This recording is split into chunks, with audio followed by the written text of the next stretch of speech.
I'm an expert with policeabuse.com. I'm on the line with Mrs. Blake. And Ms. Blake, you were just describing to me an incident involving the Laurel Police Department in Delaware. Is that right? Yes, correct. Okay. Tell me what the officers did and how you came about in terms of getting the information about your boyfriend's attack. Okay. Well, I know my boyfriend was arrested on April the 30th by the Laurel Police Department. He had been in an apartment complex, and they said he had a weapon. So from there, they took him into their custody. Okay. Once he got to the police station, he said, my boyfriend told me they wanted him to strip down naked, and he told them that he wasn't going to get naked. So from there, he just had his underwear on. Okay. So at the time, handcuffed and shackled, and they're sitting in a chair in the back, wherever they had him was in the back room. Okay. From there, there were three police involved.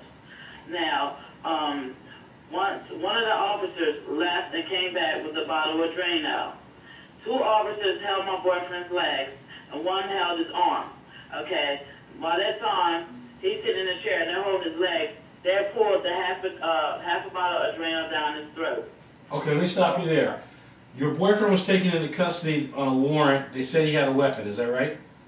They said he had a weapon, correct. Okay, but eventually he was taken into custody. Was he beaten before he was taken into custody, or was he treated okay? How was he treated?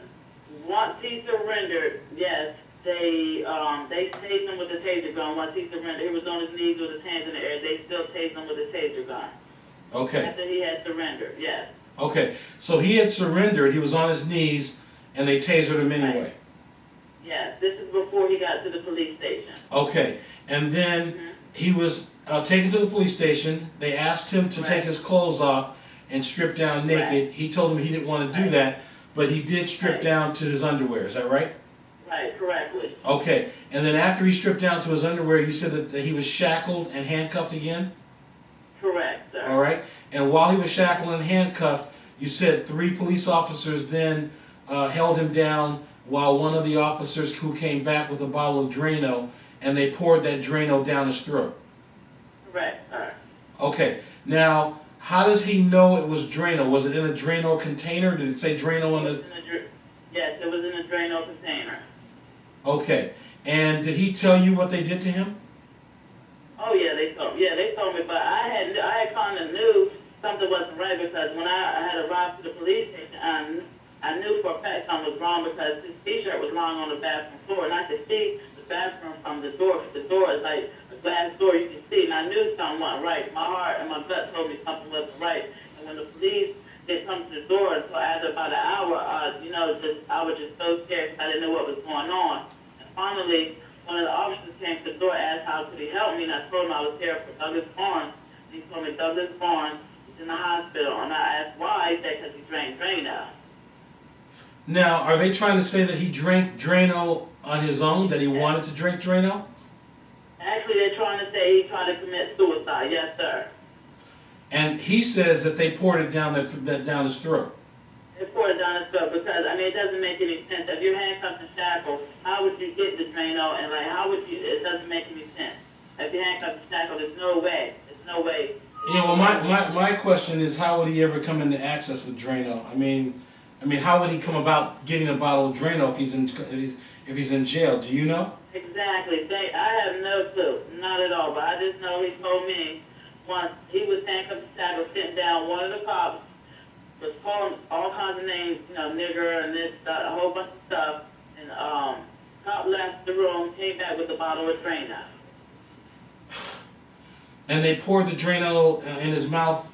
Did they tell him why they were doing it? Did they tell you? Do you know why? I'll say again. No, they didn't. They didn't tell him why they were doing it. No, I just know they're racist. They're racist cops. There's no black men on the force, but that's a racist police station. And it's Laurel PD in Delaware, is that right? Laurel Police Department, Laurel, Delaware, correct. Okay, let me tell you a few things. If what you're telling me is true, these officers can be charged with assault, battery, even torture, or worse. It's most definitely true because I know for a fact My boyfriend would not do that to himself. I mean, we have a kid. We have a 4-year-old kid together. He also has other kids. Why would he want to do that to himself? I mean, it just doesn't. He's not. He doesn't make the smartest decision, and he's not the dumbest person either. So he's not a suicidal personality, as far as you know. Oh no, never that, no way. And if he were, I mean, why would he want to go out like that? It doesn't make any sense. Okay. He's All never right. been that Now way. you have you talked to him since this happened? I talk to him every day, sir. He's going through a whole lot of pain. He can't hardly eat. He can't hardly sleep. He's constantly losing weight. He's met with the doctor. The doctor, he has to get surgery. He has to do laser surgery now. He has third-degree chemical burns on his stomach, and it's just really sad that they did something like that to him. They poured Drano. You're serious? They poured Drano down his throat. I'm serious. I'm not making this up. This is not a joke. None of that. They poured Drano down his throat. If we send an investigator into the jail to talk with him, will he tell us that? Most definitely. Okay. All right. Okay, let me stop the interview, and I'm actually, let me just keep going a few more minutes, but I'm going to stop in a moment. Let me start by telling you that we are going to contact the FBI on this one, and we are going... I've contacted them as well. And what did they tell you they were going to do? Did they say they were going to look into this? They said it was the supervisor's call. I talked to the duty agent, and from there they said they would talk to the supervisor, but it was the supervisor's call. Well, I'm not going to leave. I'm not going to. No. I'm not going to leave it to the supervisor.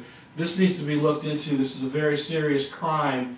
If it happened. It is. That's attempted murder because, that night when I saw him in the hospital, in the hospital bed, I actually thought he was gone because it just was that bad. I thought he was dead, laying there in the hospital bed. Okay. All right. Let me stop the interview there just a moment.